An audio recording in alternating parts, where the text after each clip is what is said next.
Hey, what's going on, everyone? I'm going to show everyone, we got this engine out of that John Deere D170 today.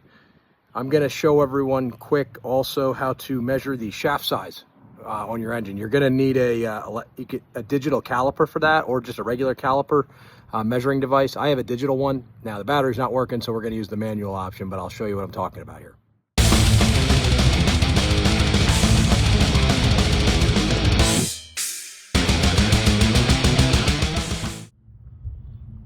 So as you can see, the engine is clearly out of the D170. We've got the engine shaft right here.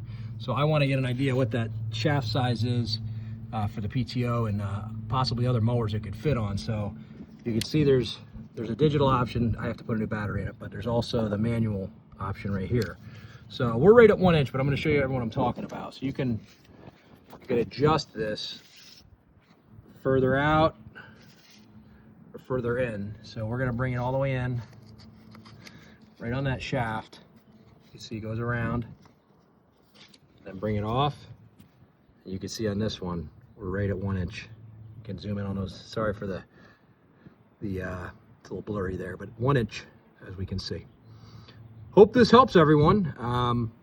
Again, if you're looking to swap out engines, just make sure that shaft is going to be the same diameter, and then also the length. You want to measure that length from down here up to where the engine meets too. You want to make sure that fits too. So, all right, I know I was going to try and do more of a step-by-step on this one, but I had people come up that wanted to hear it run and make sure it wasn't smoking. This is a 220-hour John Deere Briggs 25 horsepower engine, and they wanted to hear it run, and then they went out and I slapped her off quick. But as you can see, you have engine bolts 1, 2, 3, and 4. And those are all 4 bolts. They go right through the bottom right here. 4 bolts. I believe these were metric. I gotta double check our size, but 4 bolts for your engine.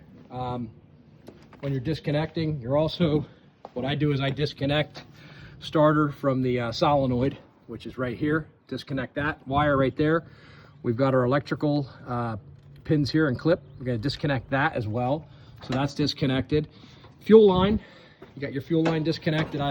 These are really good, these pliers you can get to lock down on your fuel lines. I drained most of the fuel. I did drain the oil ahead of time as well. Battery, positive, negative, were disconnected. And also your throttle cable right up here. Throttle cable, that's one cable that goes in. All right, that's your choke and that's your throttle all in one piece. So as I know you guys can see, there's not 2 levers there, 1 lever for that throttle cable for throttle and choke. I stick that down in there. There's another connection here. You got to disconnect for your PTO and your lights. All in all, this thing came out real nice. Those 4 bolts underneath. Your exhaust right here, these guys, they just pull directly out of that exhaust, the exhaust pipe down here. Okay, those pull directly out. And your PTO bolt, I recommend an air gun for this. I have to double check that measurement. That is directly underneath here.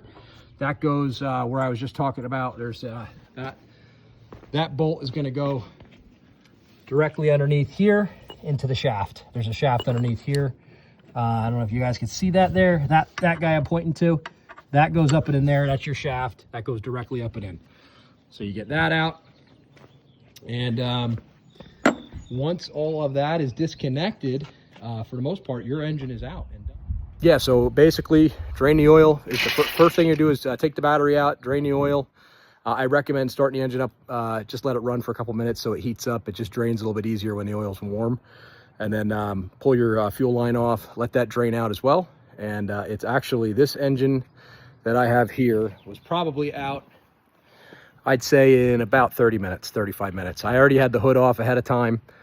I did have to jack it up a little bit with the PTO here. Now that's still mounted on here. You can see that's going to drop down.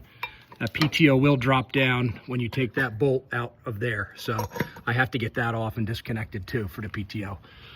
But I hope this helps. And if anyone has any questions, just leave it in the comment, or even advice. I'll take any advice. If you guys have a better way of doing something or a quicker way of doing something, let me know.